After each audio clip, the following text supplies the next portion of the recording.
In November of 2013, we traced a 1,200-mile journey from St. Louis, Missouri to Freemont Lake outside of Pinedale, Wyoming, following the path of an 1843 pleasure excursion led by a same-sex couple and 100 other like-minded men, as detailed in Men in Eden, Same-Sex Desire in the Rocky Mountain Fur Trade. En route, we stopped at Big Sandy Reservoir, just a few miles north of Eden, Wyoming. The reservoir was frozen over. We showed up right around sunset and the temperature began to drop precipitously. The lake began creaking and pinging, moaning and singing as if inhabited by ghosts. This is the sound of a frozen lake, contracting, moving, expanding, cracking. Tiny impacts and fissures echoing and radiating along the surface.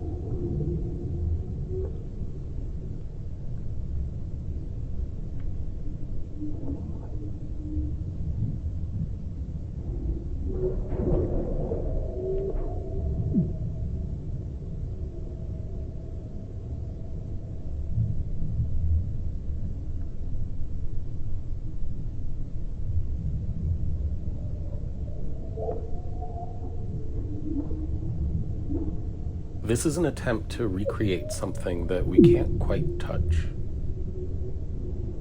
A sketch. Noun. A rough or unfinished drawing or painting often made to assist in making a more finished picture. I don't know if we're aiming for a finished picture. I don't know if that's possible, really. A little background. In 1837, William Drummond Stuart, the guy who brings us here today, or at least one of them, commissioned Alfred Jacob Miller to come along with him on an expedition he was leading for the American Fur Company. On that trip was Antoine Clement, his partner, lover, significant other, butt buddy, close male friend who it would seem has sex with other men. Well, not with other men so much as with one other man in a long-term fashion. Boyfriend? Remember, homosexual isn't even supposed to be a thing right now. It's 1837, so I'm just going to leave that right there.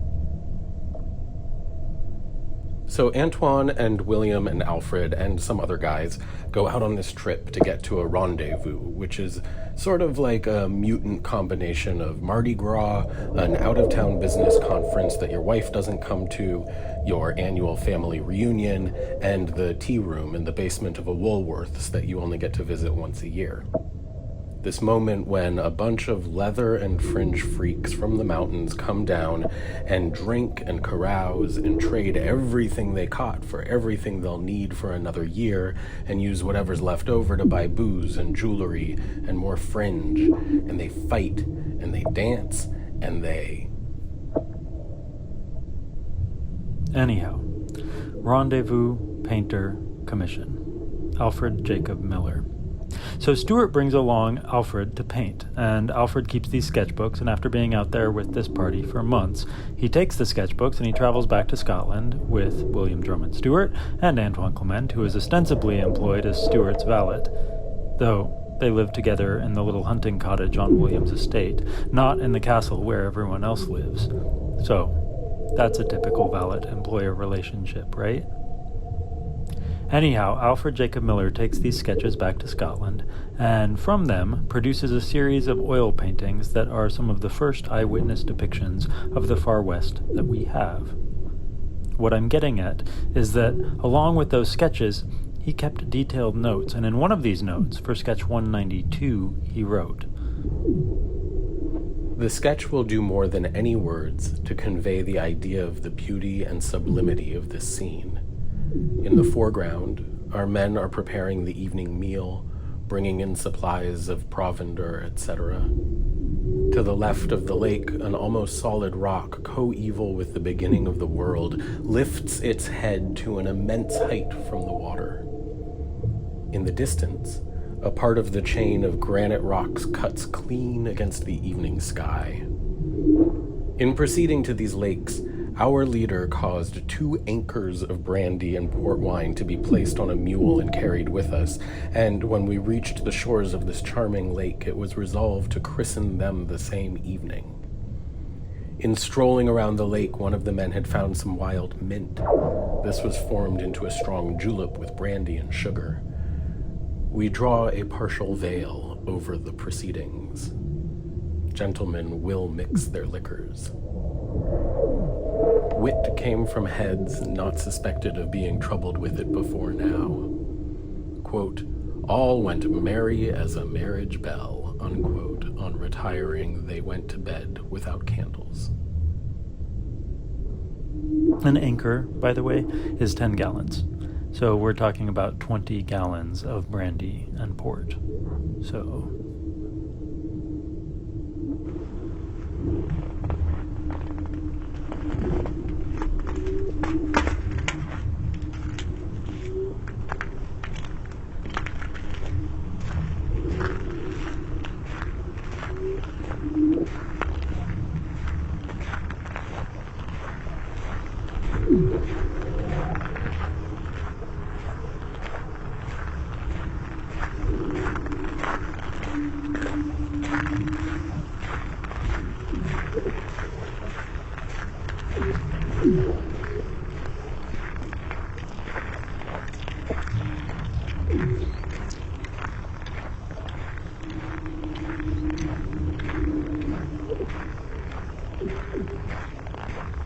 Let's sidestep for a moment. We do a lot of talking about Stuart and Clement and the men that went with them as gay.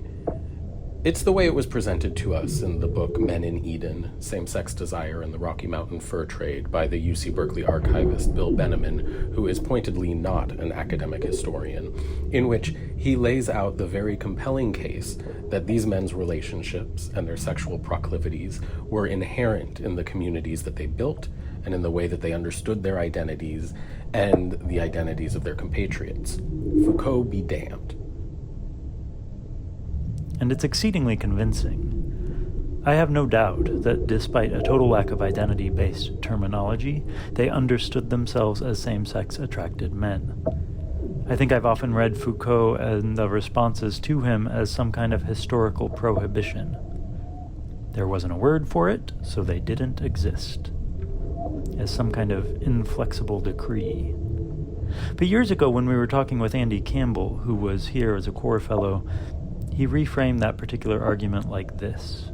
Framing these men as gay actually limits and cuts off the possibility, the breadth, the potential for a kind of society or understanding or identity that, unencumbered as it is by our current classifications and definitions, is always out of reach, and maybe, as a result, a little more magical, or poetic, or mythological.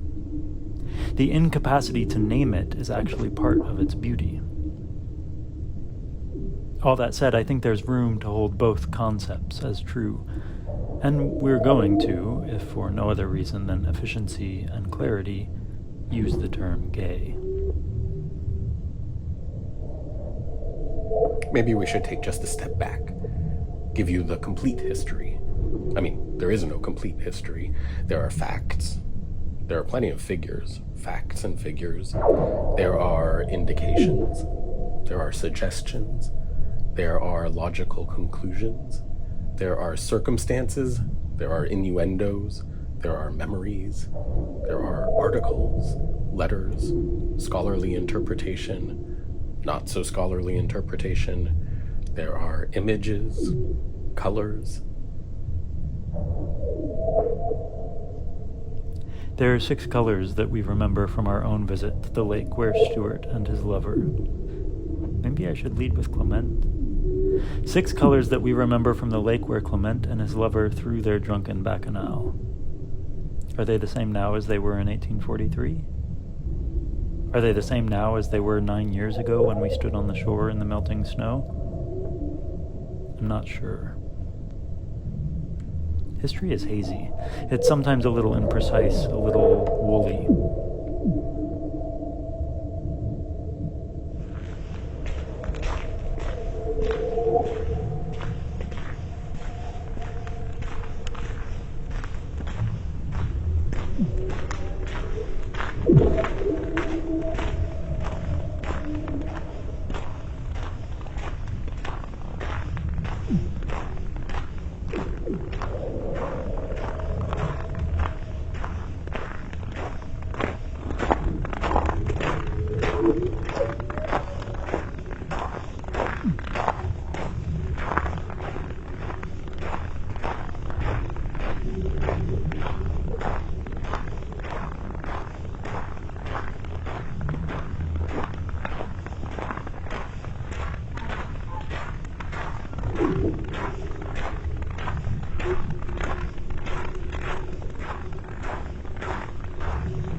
History with a capital H, as far as we've basically known it for the last 180 years, managed to ignore a bunch of basic evidence. It managed to homogenize and pasteurize. It managed to leave us out, among a great deal many others. I don't mean to monopolize this slate. Sometimes it's hard to read around the first scratchings of the pen. Hard to read the story through the lead typeset, to see the thing. History's tricky. All the same, it helps to have a little bit of an anchor, right? So, in brief, William Drummond Stuart was the younger son of a Scottish baronet. He became a captain in the British Army and in 1832, with that title and a decent allowance, came to the United States looking for adventure. He was introduced to William Sublett and Robert Campbell, evidently a same-sex couple who ran the second largest dry goods supply business in the Rocky Mountain fur trade. Stuart went with them on trading expeditions, at first as a dude, paying his way, and later heading up expeditions on his own. On his first visit to the annual fur trader rendezvous, a famously debauched meeting of the free traders, the company men, the mountain men, and the Native Americans, Stuart met Antoine Clement, a half-French-Canadian, half-Cree Indian man who was considered one of the greatest hunters of his time. The two became lovers and traveled together. After the death of Stuart's father and older brother, he and Clement returned to Scotland to claim the inheritance and take over the family manor, Mirthlie Castle. Clement was there ostensibly as his valet. The two chose to live in a small lodge on the property instead of in the main house, which was filled with servants and guests, and people who might gossip. They filled this place with artifacts from the Rocky Mountains and oil paintings of the West that he had commissioned from Alfred Jacob Miller. You know these paintings. I mean, you might not know they're Miller's, but you've seen them.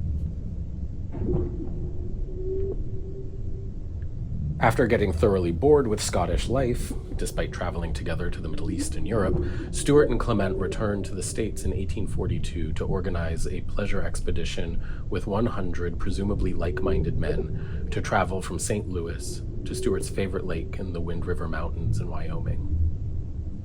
The fur trade had essentially collapsed, but Stuart was now a very wealthy man and was able to furnish the expedition lavishly with wagons of liquor, a trunk of Renaissance costumes, and a wagon of canned delicacies from Europe.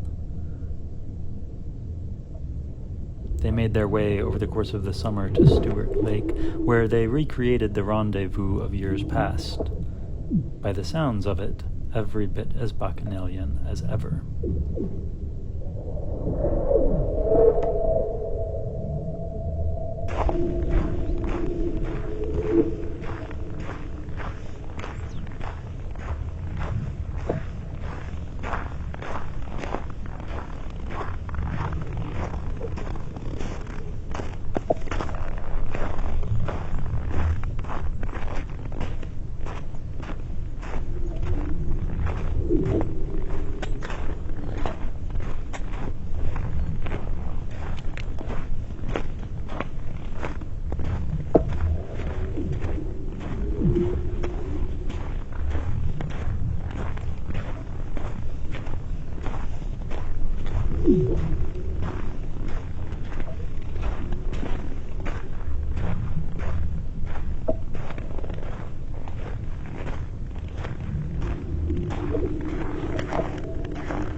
Stuart even hired his old boss, William Sublett, to co-captain the trip.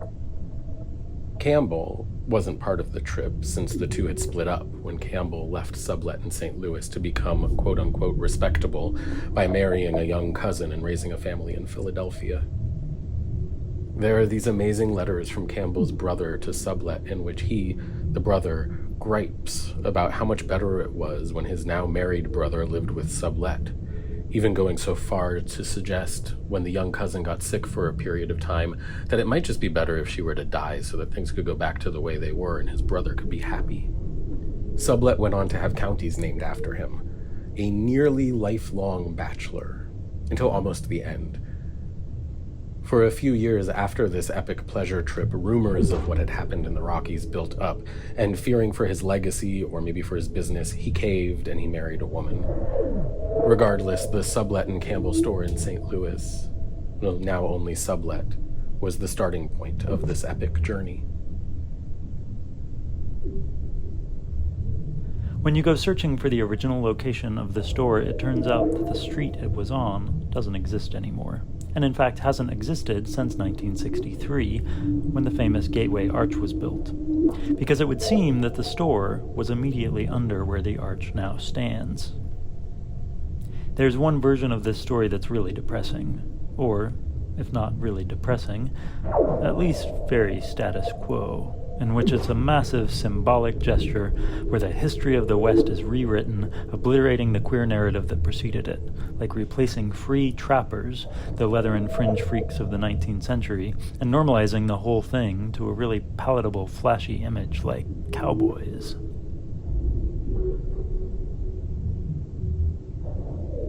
There's another version, though, too, one in which the gateway never changed. One in which it was established on this spit of land in the Missouri, and at its epicenter, at the heart of the doorway to the west, was a same-sex couple and their dry goods supply store. In that version, there's still some energy or history or ghost or whatever that's still there at the foundation of the arch. In this version, the arch becomes something of a silver rainbow.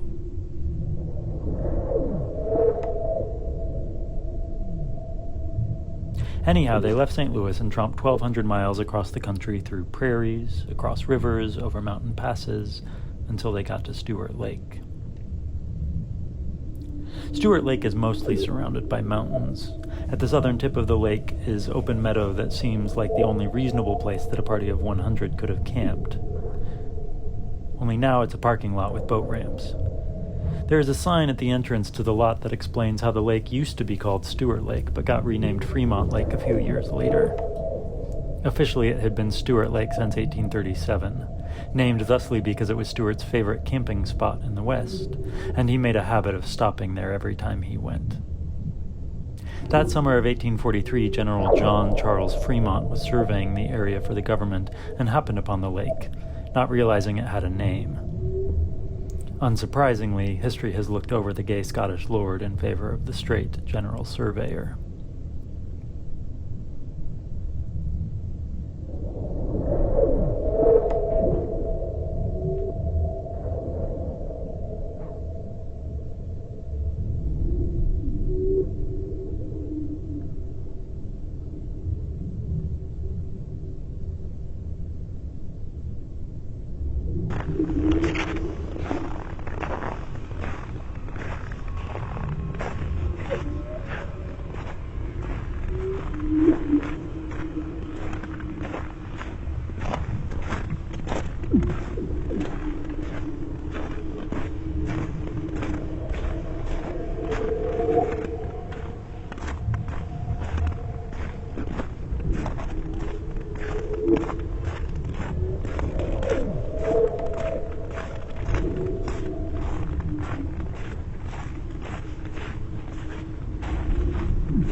But back to the sign. Stuart is there.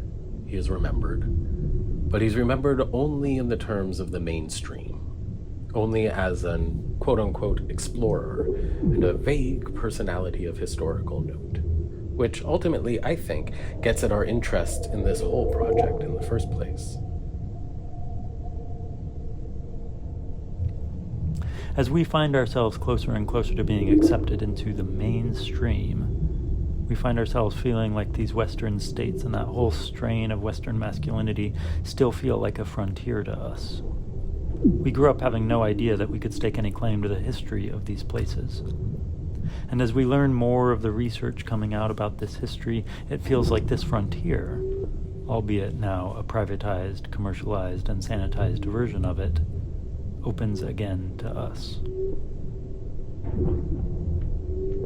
We made a whole body of work years ago, in part in reaction to hating the vision of the queer West that was put out by Brokeback Mountain in my own private Idaho, a vision of tragedy and neuroses.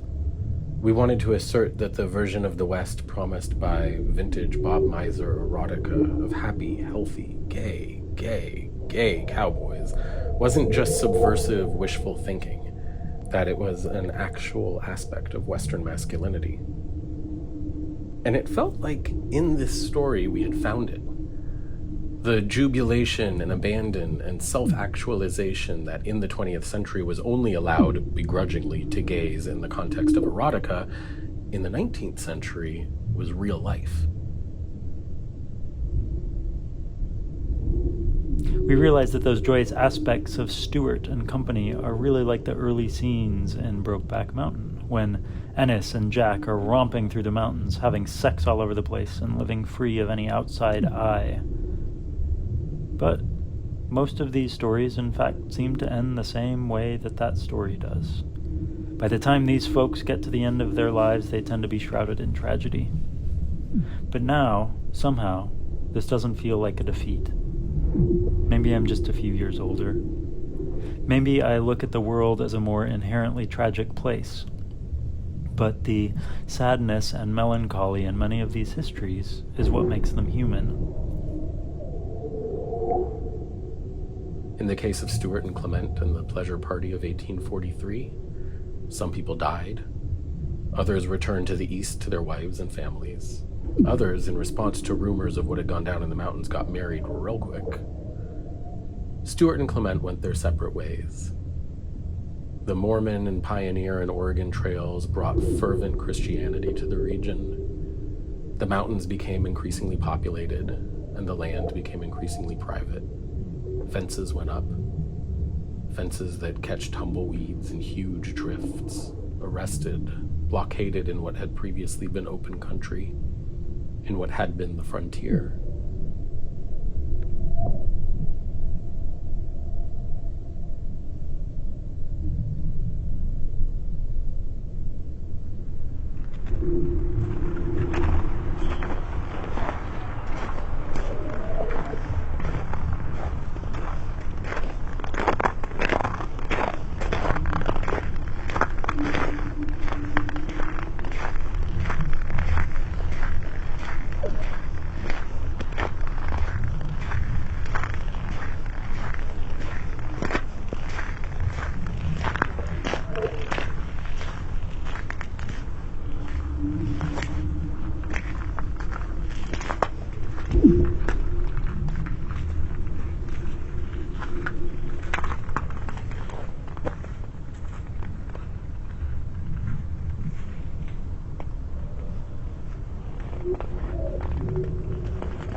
Further complicating the narrative of joyous abandon is the understanding that when you take a step or two back, the tragedy extends much farther than the love lives and desires of this band of 100 men.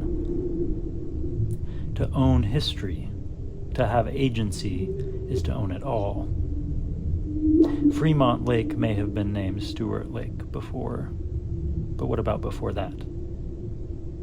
To claim our rightful place in the fabric of our shared American identity, we need to acknowledge that it comes along with all the horrors of manifest destiny, American exceptionalism, and the colonial impulse. To be clear, Stuart started visiting a land inhabited by the Arapaho, Arikara, Bannock, Blackfeet, Cheyenne, Crow, Kiowa, Nez Perce, Sheep-Eater, Sioux, Shoshone, and Ute, and he saw a lake that he liked and he named it after himself. And then a few years later, brought a party of drunk queens for a lakeside rager, which I highly doubt respected the principle of pack it in, pack it out. What's the 19th century equivalent of a beach strewn with red Solo cups? And joking aside, one must deal with the implications of what, quote-unquote, opening the frontier meant for the tribes who lived there, who would shortly be utterly decimated.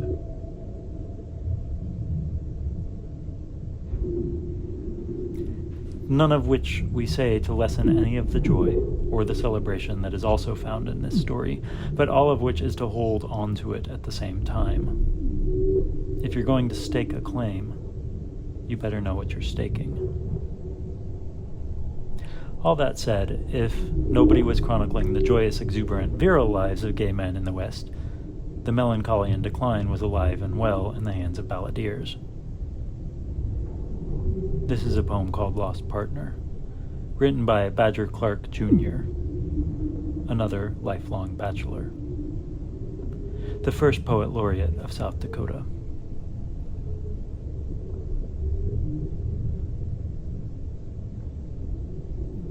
I ride alone and hate the boys I meet.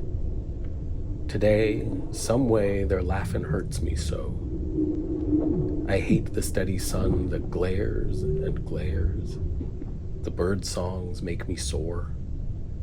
I seem the only thing on earth that cares, 'cause Al ain't here no more. And him so strong and yet so quick he died. And after year on year, when we had always trailed it side by side, he went and left me here. We loved each other in the way men do, and never spoke about it, Al and me. But we both knowed, and knowing it so true, was more than any woman's kiss could be. What is there out beyond the last divide? Seems like that country must be cold and dim. He'd miss this sunny range he used to ride, and he'd miss me, the same as I do him. It's no use thinking. All I'd think or say could never make it clear. Out that dim trail that only leads one way, he's gone and left me here. The range is empty and the trails are blind, and I don't seem but half myself today. I wait to hear him riding up behind and feel his knee rub mine the good old way.